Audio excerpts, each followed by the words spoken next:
Greetings from LA, my dear friends. This is Daisuke, and I very much hope that this video finds you well and in very good spirits wherever you are in the world. And today, if you don't mind, I would very much like to continue on with our journey, our discussions, our discoveries, and our explorations with respect to the recent releases made by the Criterion Collection during this year of 2023. And that brings us to a release of a title which already actually currently exists, in the Criterion Collection at spine number 248. But this year, on the occasion of 2023, the Criterion Collection has re-released this in an alternative physical media option, that being the 4K UHD plus Blu-ray combo edition. And in fact, it is based upon a 4K digital restoration of the work, which we will also talk about momentarily in this video. But I am referring to the work, which is again at spine number 248, and this is the work which is described as being from the year 1983. And the name of the filmmaker is David Cronenberg. And the name of the work is Videodrome.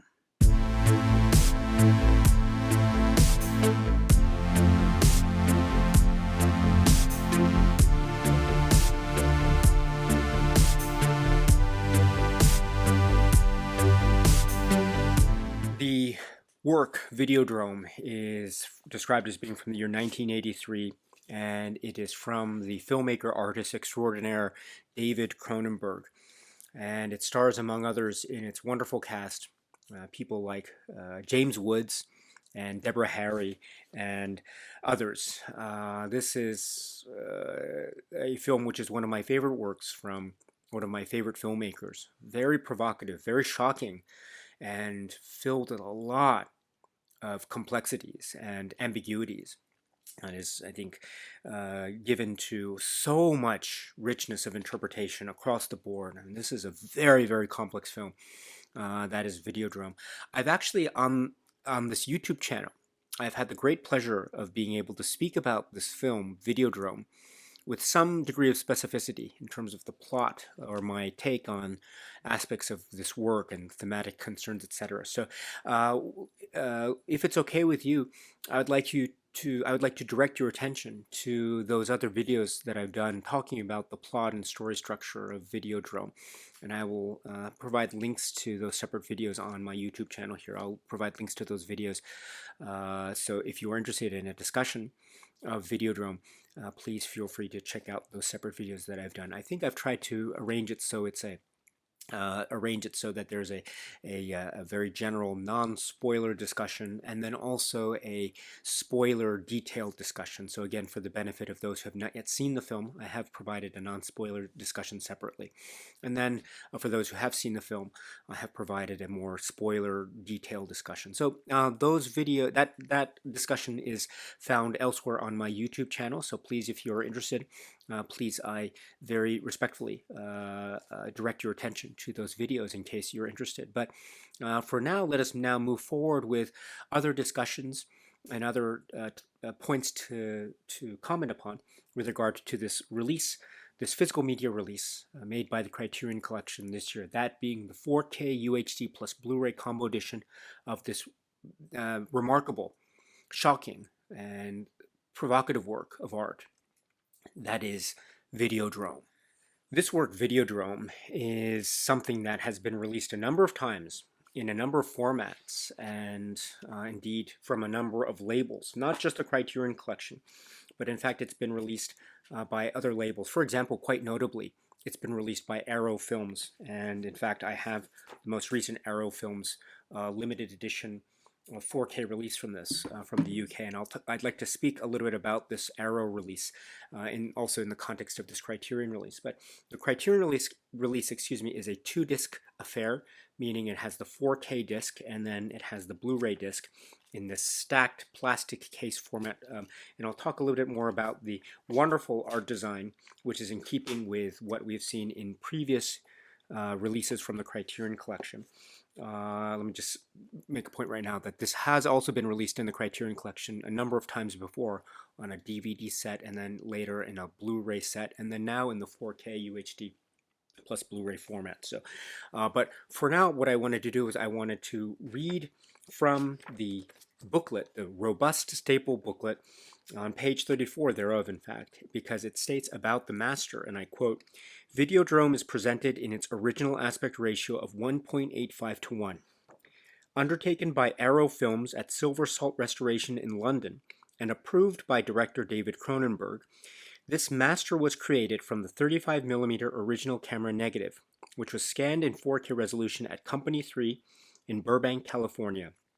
Additional intermediate film elements were sourced for the unrated director's cut sections.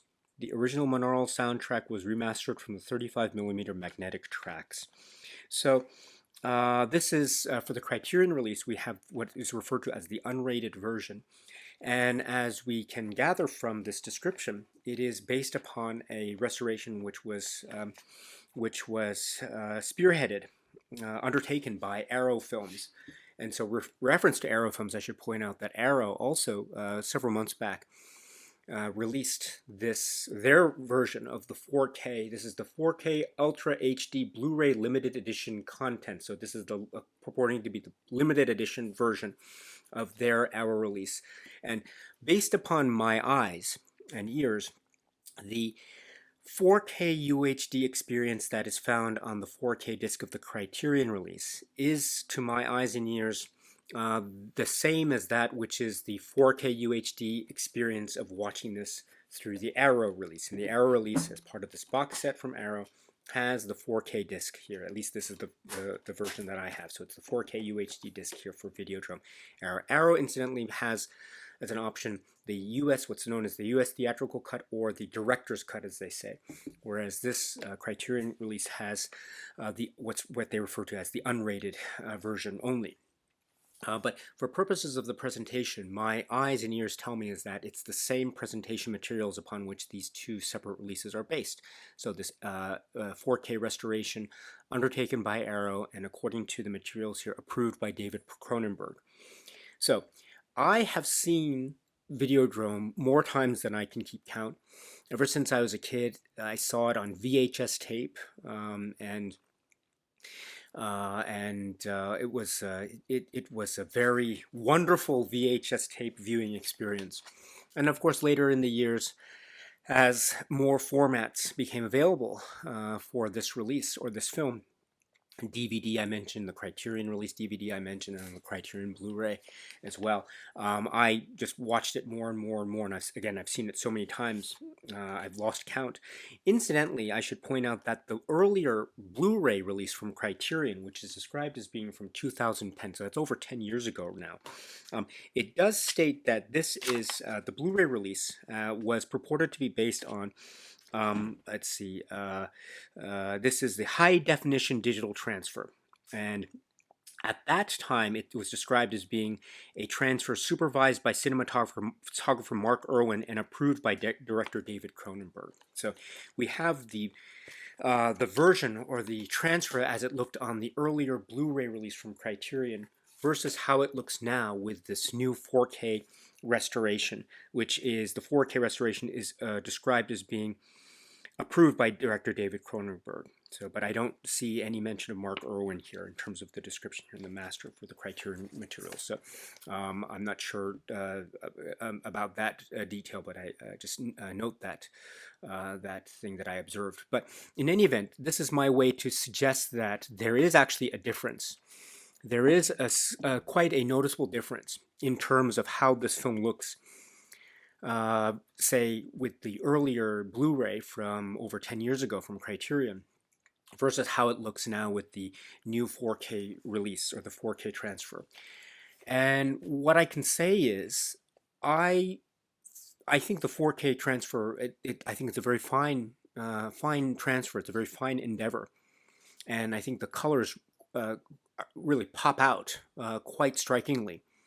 And indeed, quite noticeably, in some scenes, say involving, for instance, the cityscape in daytime with the sky and the way that the buildings are set forth in the horizon there, in the very near horizon. Sometimes the buildings too have a certain glass reflection on them. In past versions that I've seen, they've always had this wonderful uh, slight sheen filtered drab look to it, which I think is really, really fantastic. Now I notice with the 4K, again, my lack of expertise in terms of technical specs prevents me from saying it in a really accurate, technical, proficient way, and I apologize. But from my subjective viewpoint, the new 4K transfer looks a little bit dimmer, and it looks a little bit, say, sharper in terms of its darkness and shadows. And what that does is it kind of removes the sort of a brighter filter sheen that seems to have existed in the many versions of Videodrome that I've seen. And it creates an interesting effect for the 4K. It makes some scenes, in particular some scenes in James Woods'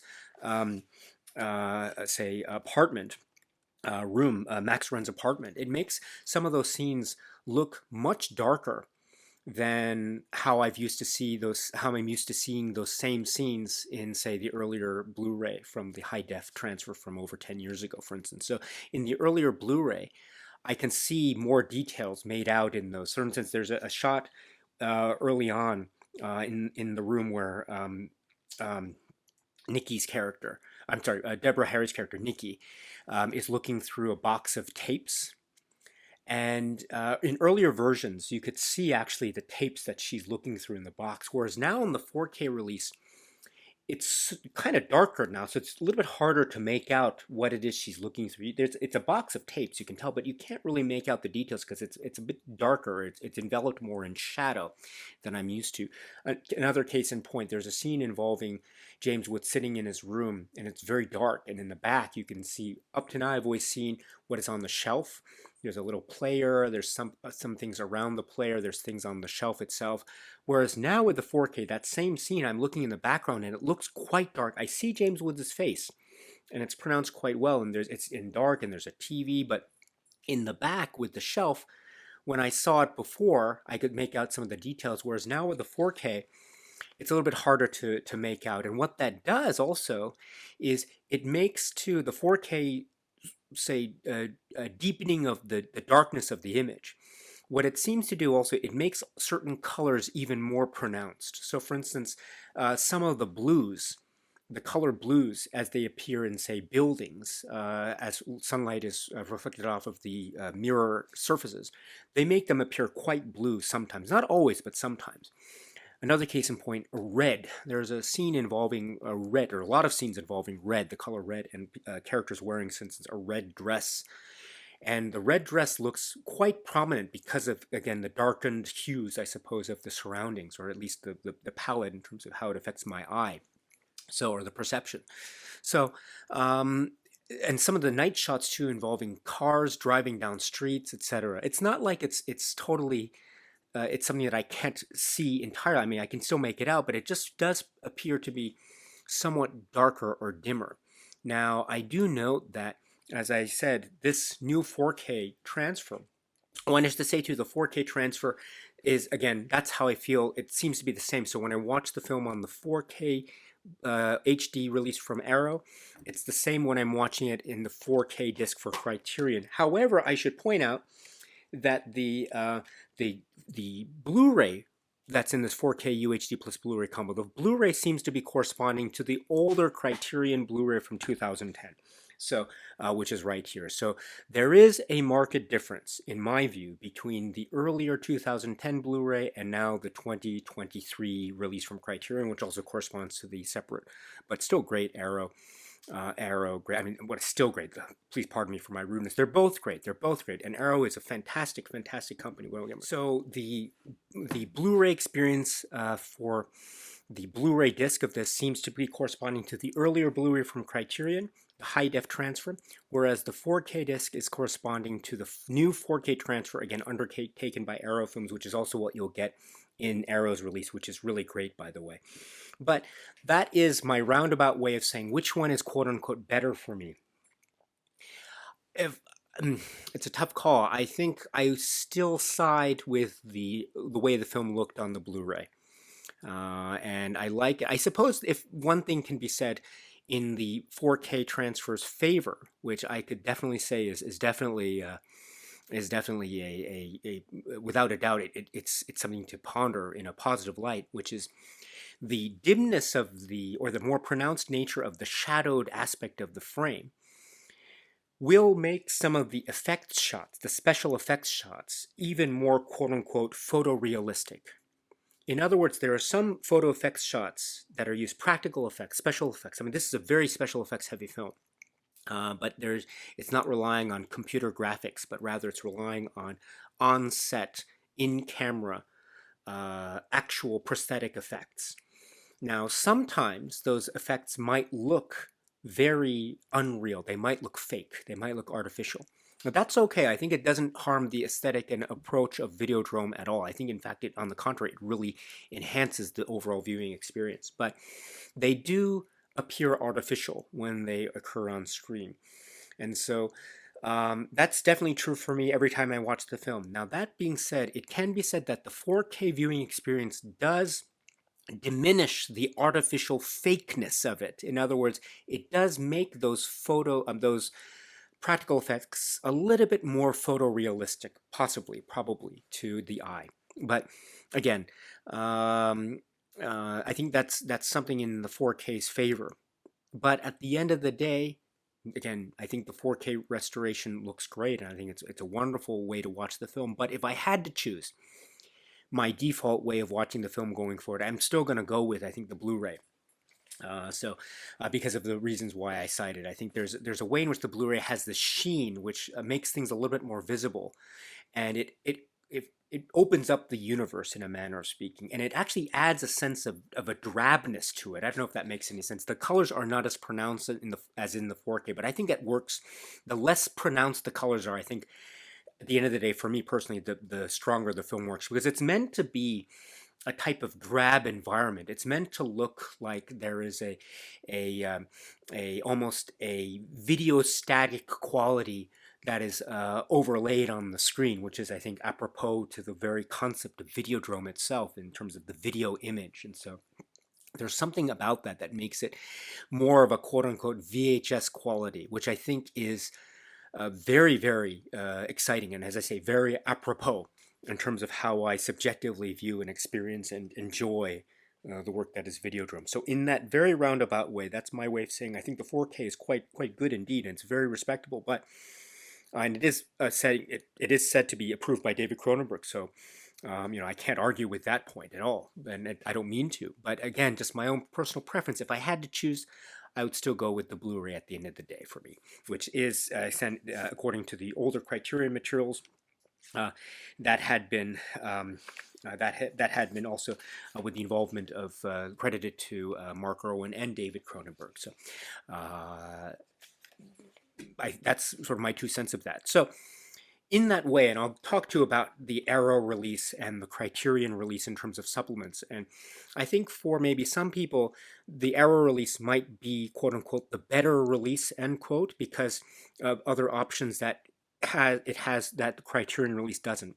And if you feel that way, that's fine. But I think, and there are differences in terms of what supplements are available here and not here, and then vice versa. And we'll talk about that, including the commentary tracks as well, which is a key point.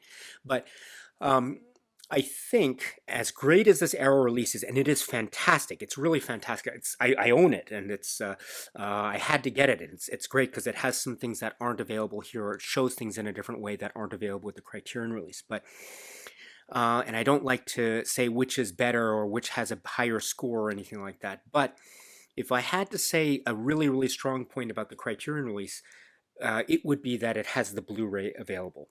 And the Blu-ray being made available means you can enjoy it in this high-def transfer, which, again, for me and for my money, is the one that I personally prefer over the 4K. But so that's, again, one thing that is, I think, something to consider. But again, if you like the 4K release, and again, the 4K release, you're experiencing in a different way. The shadows are more pronounced, which could be, again, to the effect of enhancing one's psychological reaction or when watching the film.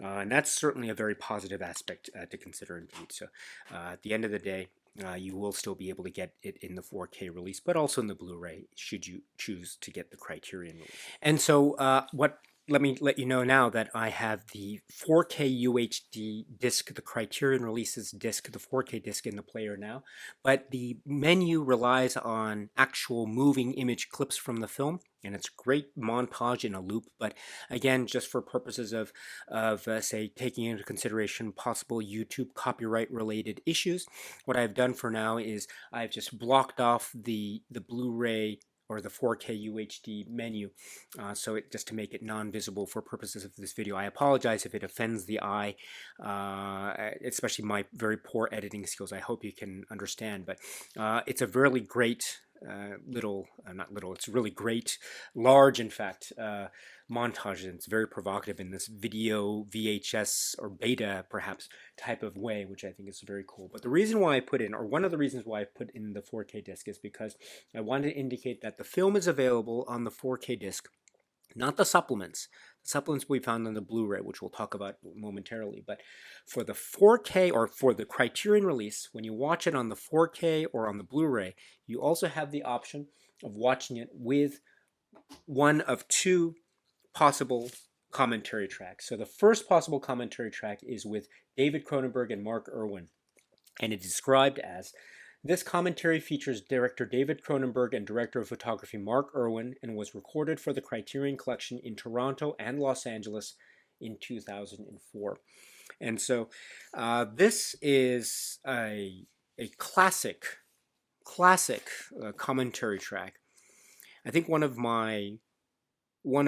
the great joys, I think, of watching David Cronenberg directed films on physical media, and in particular from the Criterion Collection in terms of their releases of his films, is the ability to listen to David Cronenberg's commentary tracks here, again, in parallel with the great comments from director of photography Mark Irwin, who is such an integral part of the trajectory of the filmography of David Cronenberg during this phase of David Cronenberg's career. It's so integral, and the look is so key because it has a videotape quality in some aspects.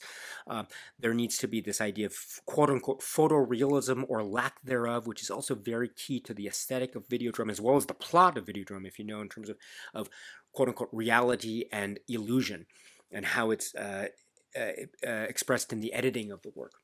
And then David Cronenberg's thoughts here in terms of media and media consumption, and the idea of a sense of media and sickness, and the sickness is both psychological and physical, and how this transforms or mutates or gestates into what becomes the image made flesh, in a manner of speaking, in the form of Videodrome. So this commentary track is, I think, essential, absolutely essential or it is essential, I could say, in terms of my own personal David Cronenberg film journey, to listen to their comments here. So this is quite remarkable indeed. So please listen to or watch the film with this commentary track. That's one option. But the other option is another great one. This is a second commentary track with James Woods and Deborah Harry.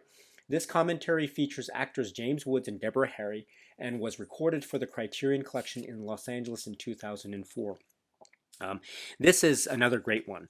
This is a commentary track which is, again, about the performances and about working with James Woods. You get a little bit of that with the other commentary track as well, but and also Deborah Harry, and becoming, and a part of it too is about their image as actors leading up to Videodrome, versus how their images as actors and their reputations, on-screen reputations, really were forged and or were really grappled with in terms of Videodrome, in terms of the marketing, etc., which is fascinating, as well as the craft and care that went into a lot of the thought and the intellectual almost debates that were going on in terms of reckoning with a number of these concepts. In particular, James Woods is cited here. James Woods is very intelligent, and mentioned, I think, elsewhere, Mensa level intelligence. And so there is a way in which, and then also working with him and working with Deborah Harry. So a great commentary track overall.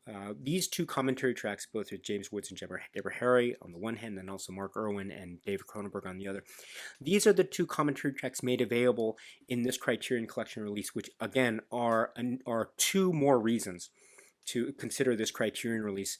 The I should point out that in terms of commentary tracks, the Arrow release has a great commentary track with the great Tim Lucas.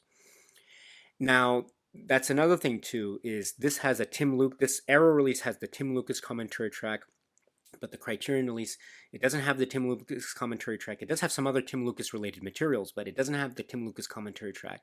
It's really great in the Arrow release. So if you want to have many more commentary tracks, if you want to get completist about it, you might consider wanting to get both versions. But if you want to get the commentary track, especially with David Cronenberg, you might be wanting to consider this release from Criterion. Not to take anything away from this Arrow release. I have it. It's fantastic, absolutely fantastic for other reasons too, including the commentary track, which is here. But again, the Criterion Collection release is. This is the Criterion Collection release's availability. It does have the 2 commentary tracks, which is really, really great. So please check it out if you can. And so now what I've done is I've put in the Blu-ray disc, the Criterion release Blu-ray disc, into the machine because I want to show that. Oh, again, I'm sorry, because this also relies on the the looped montage Blu-ray menu aspect. So I'm just, again, for YouTube guidance reasons only, I just want to block it off here using my very crude editing skills. So I apologize for that in advance if it, or not, I apologize for that now if that offends the eye, but I hope you can understand. But I do have the Blu-ray in the machine now, and it does have the commentary tracks available as we discussed earlier, but it also has, unlike the 4K disc, this Blu-ray disc in the Criterion release has the supplements. We have a lot of supplements here, a lot to talk about. And so what are they? First up is the short film, which is called Camera. And this short film stars Videodrome's Les Carlson and was written and directed by David Cronenberg in 2000. It was part of a series of short films by Canadian filmmakers called Preludes, commissioned by the Toronto International Film Festival, which was then celebrating its 25th anniversary. Camera was photographed on digital video except for the final shot, which was done on 35mm using the camera featured on screen.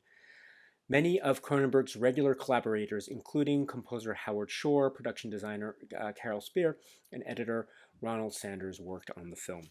And this is approximately 7 minutes. It's an intriguing short. There's I don't want to go into too much detail about it in case you haven't seen it. It's fascinating in terms of anything, in terms of technology and, how should I put it, repetition, and the way in which one can say that technology affects one's actions. In that way, is very much a David Cronenberg work if we think about the aspect of the effect of technology on the physical being of a given person. So I can say that that's probably one way as to how I would describe Camera. It's a really fascinating short. Next we have Forging the New Flesh. And this documentary, created for the Criterion Collection in 2004 by Toronto area filmmaker and Videodrome special video effects supervisor Michael Lennick, details the painstaking production process required to create the breakthrough makeup and video effects seen in the film. Some of the footage is available only from work tapes and includes on-screen time code. So this is a documentary, again, from 2004. There's a little credit at the end, credits there acknowledging the Criterion Collection. So it's created for the Criterion Collection, not necessarily by the Criterion Collection, but it's a 2004 documentary as far as I understand it, approximately 28 minutes, and it's going into a lot of the special effects detail and also discussing how the screenplay described or perhaps left open for interpretation, how things would be manifest, made flesh on the screen. This is really again, the special effects are themselves their own separate category in Videodrome. I mean, it's just, this is one of those legendary films, and to have Michael Lennick's comments and the team talking about a number of the aspects here, it's remarkable. So 28 minutes, again, from 2004. So this is not the first time we're seeing this, but it's great to still have it. Forging the New Flesh, so approximately 28 minutes. Next we have Effects Men. In this audio piece recorded for the Criterion Collection in 2004, Rick Baker, creator of Videodrome special makeup effects, and Michael Lennick, responsible for the film's many video effects, share their thoughts on working with director David Cronenberg and their careers in general. This is approximately 19 minutes, again from 2004. So this is, again, it's described as an audio piece with some, pictures or slides sort of in queue there. Again, from the perspective of two key artistic collaborators, so Rick Baker, and then Michael Lennick. So really, really key in terms of the importance of and the prominence of their work here. The makeup appliance effects and some of the special visual effects, again, in combination here, are what make Videodrome so special. And I love the tangible quality of it, the palpable nature of it. And so Rick Baker and Michael Lennick go into some detail, really great detail here about this. Approximately, I think, 19 minutes from 2004. So that's really wonderful. Then we get a very interesting section here, which is called bootleg videos. And the first, and it has three subsections here. First being Samurai Dreams, next being Transmissions from Videodrome, and then the third being Helmet Cam Test. So it says here, early on in the production of Videodrome, David Cronenberg and his crew shot several short video sequences that were later excerpted in the film. Here we present some of these sequences in their entirety. First up is Samurai Dreams, and it says here, early in Videodrome, Max Ren watches a scene from a Japanese softcore porn show entitled Samurai Dreams. The original full-length 5-minute short film from which that clip was taken is presented here for the first time unedited. Shot without sound, it is accompanied by commentary from director David Cronenberg on audio track 2, or from cinematographer Mark Irwin and video effects supervisor Michael Lennick on audio track 3. So we have Samurai Dreams, the sort of 4-minute, 5-minute episode of it. And it is a videotape quality shoot, which is referred to, I think, a little bit in terms of the second of the two commentary tracks that are mentioned here, the optional commentary track from Mark Irwin and Michael Lennick together. It's edited. I think they're not in the same room. They're not talking with each other, but their comments are then edited together to form that second audio commentary track here. And there's the first commentary track with David Cronenberg, which is really, really cool, by the way.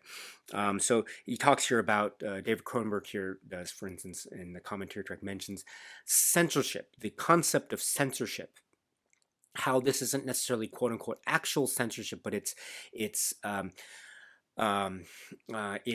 a type of deemed censorship, in a manner of speaking, that he was having to deal with here. So quite interesting indeed. The actual short itself, or the actual episode of Samurai Dreams, there is it is very sexually graphic and explicit.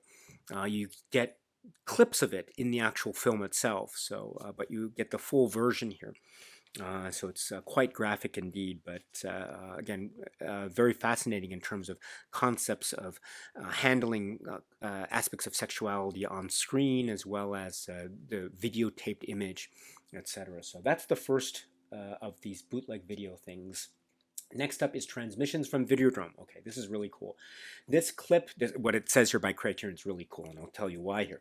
This clip features the uninterrupted Videodrome transmissions seen by Max Ren, plus some that were not included in the film's final cut. They are presented with audio commentary by director of photography Mark Irwin and special video effects supervisor Michael Lennick. All vestiges of the Videodrome signal have been filtered out to ensure tumor-free viewing. So anyway, so that's why I thought that description was really, really cool, that little added description at the end there. But yes, these are the Videodrome sequences, totaling 7 minutes. There are a number of them here that combine to form the 7-minute running time overall for this, with the added option of the audio commentary with Mark Irwin and Michael Lennick. So again, they are quite graphic, and what we see in the film is not the entirety of these sequences, and so we get some more that weren't included in the final cut of the film. And they're quite graphic and disturbing. They were already quite disturbing already, but to see them in full, it's quite disturbing indeed. And so it's made mention in the commentary track, if you decide to listen to it, which is also great, by the way, in terms of the this type of snuff film aspect of this and how that forms a key part of the plot. But that was one of the reasons why it needed to be shot in a certain way with a certain visual aesthetic, etc. So this is, but you have the actual. I mean, it's a these they don't show anything, I would say, in terms of over the top, say, explicit violence and gore on screen per se, but they are suggesting, or they are showing some very, say, intense, sexually oriented concepts and themes. So, and to have them included here again to give a sense of what these are in the flesh, in a manner of speaking, in the form of these videotaped scenarios here, or these things that were created. So, again. It's part of the world of Videodrome, so with the addition of the optional commentary track. So that's the second of the three. And then the third of the three is the helmet cam test. When Max Wren puts on Barry Convex's prototype helmet midway through the film, he experiences a hallucination. David Cronenberg asks video effects supervisor Michael Lennick and his crew to design an effect that would portray Max's point of view from inside the helmet. After some experimentation, Lennick presented this demo reel to Cronenberg, which shows the first the unaltered footage and then the same segment with increasing levels of distortion. Shot without sound, the footage is accompanied by commentary from Lennick on audio track 2. So, and this is totaling approximately 5 minutes. So there's the helmet sequence, which is again very, very weird, very abstract, and quite eerie in the film. And so here is a kind of test to see how it looks and from the subjective viewpoint, again, unfiltered and then filtered as it's described here, with the option of another commentary track from Lennick on the second audio track. Very, very informative Michael Lennick comments here, and fast, again, repetition, which is very interesting, which might have a little link to one of the short film's camera. But in any event, that's also included here, approximately 5 minutes. Next up, we have what's called an effects visual essay, and then when I press on it, it says, it goes to a title card, and it says, in December 1981 and March 1982, journalist Tim Lucas spent a combined 9 days in Toronto covering the production of Videodrome for Cinefantastique magazine. Donna Lucas and Robert Utt accompanied Tim in December and March, respectively, as photographers for the assignment. The following is a selection of rare images from Tim and Donna Lucas's collection, all photographs used by permission. So here we have a type of what's called a photo essay, which is very, very good indeed. It has it's organized in a certain way in terms of effects and with explanatory notes explaining the photos that we see. And this is done in a slide. Well, it's not a slideshow actually, because it's done in a continuous edited essay format. And it's totaling approximately 19 minutes. So Tim Lucas is a scholar and an expert when it comes to many things, including Videodrome. And to see the photographs and the descriptions here, again, some of the effects were not used, but they were conceptualized even at the development stage. So it's great to see some of those little hints and details here. And so, as well as, so it's really fantastic. So Tim Lucas making an appearance here in the Criterion release. If you recall, Tim Lucas did appear when we talked about the Arrow releases commentary track by Tim Lucas. So that's very cool. But to see Tim Lucas, his name mentioned here in the context of the photographic work, or his work on set, as it were, during the shooting of this is really cool. So please check this out if you can. It is essential stuff. But then if we go back to the menu, and it's also cool, I should point out, it's divided by chapters, so you can still go through it and it'll have chapter stops along the way. So if you want to, it's a great way of organizing it, so it's very cool. But now if I go back then to the Blu-ray submenu, I see the next supplement, which is called Fear on Film.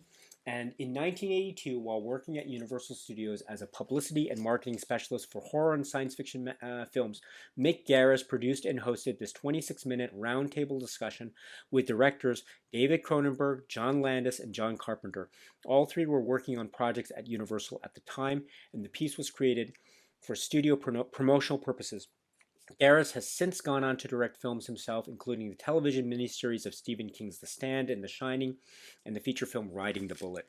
So, theater on film. This is approximately 26 minutes, and you've got Mick Garris hosting this discussion with John Landis, and then John Carpenter, and then David Cronenberg, and they're each talking about their own projects respectively. David Cronenberg focusing in when the conversation turns to his comments on Videodrome and the like. So these figures are very integral in the landscape of, say, American horror films and science fiction films of the early 1980s. And so if you mention works like American Werewolf in London, or you mention works like The Thing, they're very important. And of course works like Videodrome. And so to have their comments here in this very rigorous and a great discussion, it's a roundtable. They're in a kind of studio, and they're sitting, Mick Garris is in one side, and then sitting next to him is then John Landis, and then John Carpenter, and then David Cronenberg. So it's a really great place to see all four of them together in one room, so to speak, in this discussion manner. It's kind of a classic in that type of field. So theater on film, it's great. If you haven't seen it already, you've got to check it out. Approximately 26 minutes. And then the marketing. And the marketing is divided up into trailers, trailer 1, trailer 2, trailer 3. The trailers are awesome, by the way. I would actually say that what's described here as being trailer 3, which I would actually think it's probably better if, little detail, very, very minor point. I would say what's described here as trailer 3 should have been more appropriately described as trailer 2, but that's beside the point. What's described here as trailer 3 in particular could be one of my favorite trailers of all time. So just in case you're interested. But anyway, they're all great, by the way. And then the making of Videodrome, which is a feature, again, produced by filmmaker Mick Garris in 1982 for Universal Publicity, includes excerpts of interviews with David Cronenberg, James Woods, Deborah Harry, Rick Baker, as well as behind-the-scenes glimpses of Videodrome in production. And that's approximately 8 minutes. So it's like it's a mini making a featurette, but I mean, it is great for that reason. It also has many interview excerpts from the figures that are mentioned here, such as Deborah Harry and Rick Baker and James Woods, and then Cronenberg himself. So really great stuff. By the way, I love there's one of the phrases in one of the trailers that says bioelectronic addiction, which I think is such a great description for Videodrome. Wow.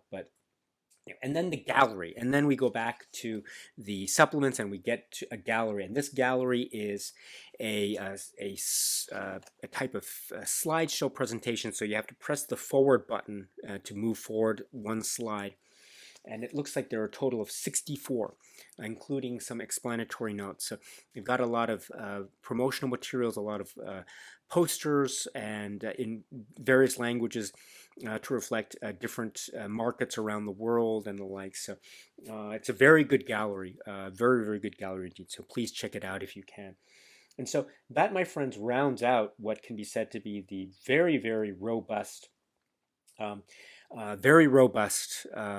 supplements that can be found with respect to the Criterion supplements. So it's a really great supplemental release, including the commentary tracks that are included.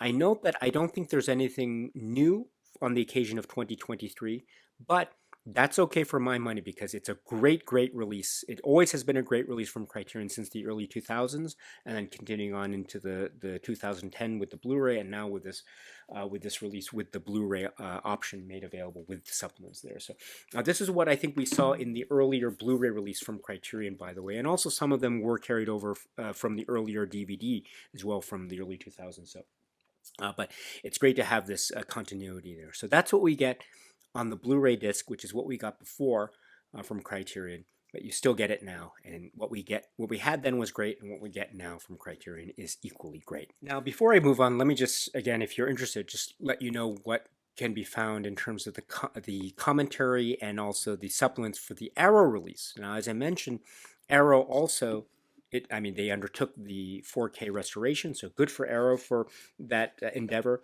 And also, they released Videodrome as well, and this is the UK release of the 4K, which is what I have.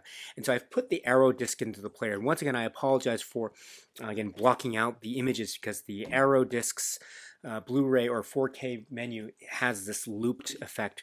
Slightly different clips than what were used for the Criterion release, but I just wanted to block it out, again, for purposes of the YouTube guidelines, so I don't want to offend any copyright holders' sensibilities unintentionally. So it's better to be safe than sorry, I assume. So, but I have the Arrow disc here and so you have, unlike the Criterion release, you already have at the very outset the option with Arrow to watch the film either in what's referred to as the director's cut or the US theatrical cut. And so for my money, it's good to have the theatrical cut available, I suppose, but I'm always in favor of what's known as the US, or what's known as the, in the Criterion version, as the unrated cut, or what here would be the director's cut. So, but it's a good option to have. So that's one way that this is set off from the Criterion release. But then it has the film itself with the 4K restoration, which is what we talked about before. And then we have the special features. The special features are indicated as there's the commentary with Tim Lucas for the director's cut, which is what it's a great commentary track, by the way. So, and Tim Lucas is an expert when it comes to many things, including Videodrome. And then we have a section which is called documentary and features. First up is Cinema of the Extreme, which is a very interesting, it's called Originally Broadcast by the BBC in 1997. This documentary by Nick Frand Jones explores Cronenberg's cinema, censorship, and the horror genre with George Romero, Alex Cox, and Cronenberg himself. So it's a kind of take on Cronenberg and the horror aesthetic and censorship, etc., with some discussions from other filmmakers and artists like Alex Cox, like George Romero. But it's a BBC program from the late 90s. It's a really great one that we have here, but we didn't get in the Criterion release. So it's really good to have, again, in terms of an overall perspective on the horror genre, or on this type of genre cinema, as Cronenberg is involved with it. Next, we have Forging the New Flesh, which is the Michael Lennick documentary from the early 2000s, which was also in the Criterion release. So you have it in the Criterion release, but you also have it here in the Arrow release. So it's good to have. Next, we have Fear on Film. Fear on Film is the Mick Garris discussion with John Landis and John Carpenter and David Cronenberg. You have it here, but you also had it in the Criterion release, as we discussed. So that's very cool and neat, but you can have on either ones. Then we have Samurai Dreams, and this is Arrow has the Samurai Dreams 4 or 5 minute full episode available with commentary by Michael Lennick. Please note that the commentary by Michael Lennick, and it's a great commentary track as well, it's a little bit different than the Michael Lennick commentary track that we had for Samurai Dreams for the Criterion release. Remember, for Samurai Dreams, as we found it in Criterion supplements, we had the commentary track, the option of listening to it with, it was David Cronenberg, and then it was with David Cronenberg, and then with Mark Irwin and Michael Lennick on the second of the two commentary tracks. So, but here we have it's Michael Lennick alone. So it's if you want yet another Michael Lennick perspective on Samurai Dreams, or but it's still slightly it's similar yet different, I think. But so next we have the helmet camera test, which is the same helmet camera test that we saw with the Criterion release, but this time it also has the Michael Lennick commentary as well. So in case you're interested, you can have it. I think that for here, yeah, it does have the Michael Lennick commentary track again, just in case you're interested. So that's worthwhile. But you can also watch the helmet camera test on the Criterion release as well. But it's cool to have it made available in either version. Next, we have a section which is called Why Betamax, and this is something that is available only on the Arrow release. It's not available on the Criterion release. This is approximately a minute, and there is an aspect of this film, Videodrome, using not VHS tapes, but using Betamax tapes. And so we have a brief explanation from Michael Lennick, who actually appears on screen here.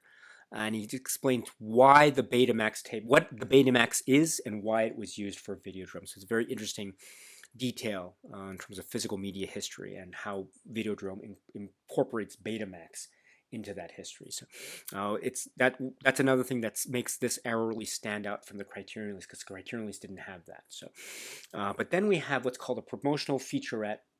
And this is the making of David Cronenberg's Videodrome, which we also had in the Criterion release, in the Criterion release's promotional subsection of the supplements. So you can get that as well, just in case you're interested. So, and then I think there's more, in fact. I'm just going through here. Yes.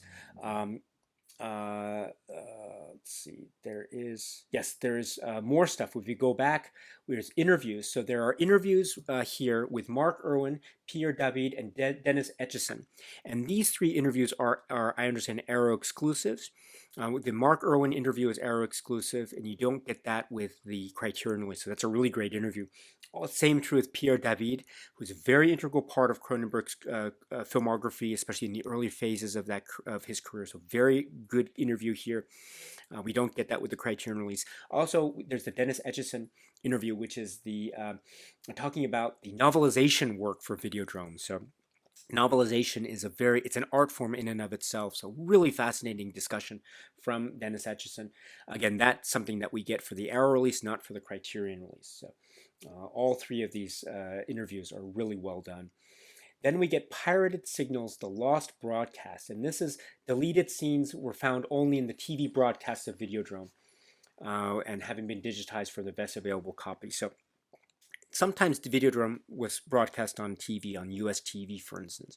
And when I was living in the US as a kid during part of my childhood, I watched this film Videodrome on TV. And it was a very different version. It was a kind of edited down version, a quote unquote tamer version, end quote. And so it's nice to get a little reminder of what that version was like when I saw it on TV. You get those deleted or altered footage in this assembly here. It's not the full version of the TV cut or anything, but it's what a sense of what it would have been like to watch it on TV. So I remember some of these. It was really quite remarkable indeed. So some significant changes along the way. Incidentally, I can say too that when I saw the film Scanners, which is directed by David Cronenberg on TV, it was a very different. There are some scenes that were really different, in fact, from the actual quote-unquote unrated or theatrical version of that. So it's nice to have that reminder of what the film was like broadcast on TV back in the day. You don't get that sense in the Criterion release, by the way, so it's nice to get that here. And then we have trailers, and the trailers, let me point out that the trailers have the order of the trailers 1, 2, 3 in the order that I think is probably the best. I mentioned earlier that the Criterion trailer 3 I think should be trailer 2, and I think the order seems to be reflecting that here in a certain degree anyway. So but the trailers I think are the same, so it's really great to have those. Then we go to the gallery section, or the image gallery section, and this is divided up into behind the scenes stills, lobby cards, and production stills. You see many of the same photos in the Criterion gallery section, but some of them are in the Arrow release are things that you don't see in the Criterion collection of photos. So there are some of the Arrow stills that include, say, alternate versions or different takes of a certain shot, etc. So if you want a fuller, complete image gallery supplements collection, best bet is probably to go with a combination of the Criterion and then the Arrow release. But I think overall, I think they serve the same function. So you'll be pleased overall with either one if you choose. But just know that the Arrow release has a slightly maybe a different arrangement for the stills. So that is, I think, in a nutshell, what we can say about the supplements. So just, I think, to conclude, before we move on to other discussions here, I would say that it's a tough call if I had to choose which is quote-unquote better. I mean, there's some things that are included with the Arrow release that aren't included with the Criterion release. The Criterion release, maybe in terms of number and quantity, Arrow's release might have more in terms of quantity on paper, but there are some great strengths to the Criterion release that I tried to make note of. including the supplements. I should point out too that I don't think this one, at least as far as I can tell, I don't know. I've looked. Maybe I'm not sure if it's an Easter egg or something. I can't find anything that corresponds to, say, the Videodrome signals themselves, which we find here in the Criterion release. At least as far as I can tell. If you know differently, please let me know. But also, I should make note of the commentary tracks that are different. The Videodrome air release is superb. It's spectacular. And so if you have this, I think you are in very good company indeed. But if you want a more, say, complete exploration into Videodrome in terms of supplements, then you might consider getting the Criterion release, or maybe both, if you really love the film and you're really engaged with the film. But again, just for your information. But now turning our attention back to the Criterion release, because I want to focus on the cover art design aspects of it, which I think are really quite splendid. The packaging. This was always in a type of digipack form with the outer shell, cardboard shell, which is really cool, with the great famous image from Videodrome. And then the inner plastic is, and it was and still is, this replica of the Beta Max tape. It says a line which is called "Long live the new flesh," Videodrome, in this handwritten quality. I'm sorry for my poor presentation, but that's what it looked like in the previous Blu-ray. But that's what it looks like now with the new 4K UHD plus Blu-ray combo. And you open it and you have the two discs, the 4K UHD disc and the Blu-ray disc. There's a slight difference in there's a slight bluish tint to this 4K disc, whereas the Blu-ray disc has a blacker, grayer quality, which is really cool. And I like it when Criterion makes little differences like this. And I like that VHS, or not, what am I saying, the videotape beta quality to this. I used to have a beta player, by the way, Betamax player, many, many years ago. So I know what these tapes are like, and the size and everything. Very, very cool format.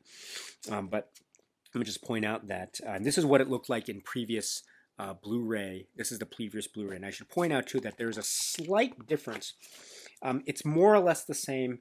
Forgot to show this. It's more or less the same. This is the 4K UHD, and this is the Blu-ray from 2010. And so if you look side by side, it's more or less the same. Sorry, my hands are in the way, so I apologize, but it's more or less the same. There's a slight difference, very, very slight, maybe one can say, in terms of the thickness. The 4K is right here, and the Blu-ray is right here. So the 4K has a slight edge in terms of thickness, although it's almost imperceptible. And also, to look at the colors, they line up slightly differently, with the 4K combo having its bottom portion slightly different than the bottom blue portion of the Blu-ray disc corresponding part, but a very minor point indeed. Overall, I think it's repeating the aesthetic more or less to a T, which I think is quite good indeed, because I'm really a big fan of this Criterion artwork. It's a great representation of Videodrome, in my personal view. And we should say, too, about the production here. This is art director Sarah Habibi, menu and package design Eva Waugh, art production coordinator William Breeze, and art assistant Julie Sussman. Menu animations by Ian D. Whalen. So well done for this. I'm a big fan of this. And also we should point out that the booklet, it's the staple booklet, which is what we saw before. It was a new Criterion release for me, but just note that it was folded. There's a little crease here. And again, it's just maybe a little quality control issue, but I don't mind. It's just a very minor point here. It doesn't affect my overall enjoyment of the booklet, but just to know that it sometimes, once in a while, this stuff does occur. Not just with Criterion, but with others, but that's okay. And it's the booklet that is, the staple booklet that is more or less repeating what we saw before, with the great writings by Carrie Rickey, which is Make Mine Cronenberg, and then Tim Lucas's Medium Cruel, Reflections on Videodrome, and then Gary Indiana, That Slithery Sense of Unreality. So I should point out too that the booklet it reflects what we saw in the earlier release booklet. So it's a great booklet with the great essays, and this is why the staple booklet is needed, because it can include 3 separate writings at least, plus all the great pictures. So kudos for maintaining that for purposes of this Criterion release. I really, really appreciate that. So there's that. And also, please, I would suggest watching the film first before reading the great essays. For the sake of completeness of conversation, let me also point out the Arrow. This is the limited edition of 4K Ultra HD Blu-ray that I was able to get. And it has the cover art, which is replicating or sort of facsimile of one of the original ways that this was, or the initial ways that this was marketed, with this cover art design, kind of iconic in this very thick casing. The casing itself is thicker than the casing that's used for the Digipack for Criterion, but it's very thick and very robust, as per Arrow's treatment of these limited editions. And so this is what it looks like in terms of the disc. And the disc would go in here. I have it in the player here, but we have the cards, which is a nice little cool thing here. It includes some of these like lobby card type of paraphernalia, which is a nice detail. It's a nice detail to have. I like that. And then what we have too is a poster, which is again part of the limited edition contents, I think, and it's two-sided. So we have the first side, and then we have the back, which is very cool indeed. Very, very cool indeed. I like. It's interesting how it's indicating starring Debbie Harry in this version of Videodrome, this poster art. So very cool indeed. And then we have, as part of this limited edition release from Arrow, this very thick booklet. Arrow does this really well with its limited edition releases. So it has a number of writings. It has Justin Humphreys, definitely not for public consumption, Videodrome Replayed from 2015. Then New Flesh for Old, The Tax Shelter Experiments, Extracts from Cronenberg on Cronenberg from '92 by David Cronenberg. I have that book, by the way, Cronenberg. It's essential for me. Cutting the New Flesh, Censoring Videodrome 2015 by Brad Stevens. Tim Lucas Remembers Michael Lanik 2015. Great, by the way. These are all great. And then Soma Technics, a Videodrome Critical Roundtable 2022 with Alexandra Heller-Nicholas, Cerise Howard, Josh Nelson, and Emma Westwood. And then information about the restoration on page 56, which I should say is Videodrome is presented in its original aspect ratio of 1.85 to 1 with mono sound. The film is presented in both its unrated director's cut and original theatrical cut versions. It has been exclusively restored by Arrow Films, Silver Salt Restoration, etc. So, and then we have a number of the essays and then a number of photos that accompany them in this great, robust, it's not even staple, it's this bound booklet version, which I love. I love it. Again, I know Arrow doesn't do this for all of its releases. I know this is a kind of limited edition treatment of this. But whenever you have this opportunity for a film that you really love and admire and cherish, and you're able to get it in a great Arrow release like this, it's always recommended to try and jump on the chance because it's limited. What I like about Arrow too, which is which isn't a new thing for Arrow, but I like how they also make the limited edition available in a standard edition too, to take into consideration maybe pricing and also not having to worry too much about you still have the opportunity to get the film itself, sans the extra trimmings of the physical media limited edition releases like this. But these are really nice touches. So I'm glad I have this Arrow release. I mean, there are many aspects of it I think that could be said to be quote unquote maybe if I had to choose between the Criterion or the Arrow, there are some aspects where I think the Arrow release is very strong. Very, very strong indeed. And I think maybe some of the physical media details, including the thickness of the box and the poster art and the separate booklet, I think. And the essays are really great, by the way. I think there's really, really strong Arrow release. But then there are other aspects of the Criterion release which I think are stellar, absolutely top-notch, for the reasons which I've tried to express here. The David Cronenberg, Mark Irwin commentary track, James Woods, Deborah Harry commentary track being one of those. And also I think too, at the end of the day, again, my own personal feelings, I love this film to bits. I love this film to bits. So, but it's there's something about watching it on the high def transfer for me. It's just, I think it takes me to a very magical place.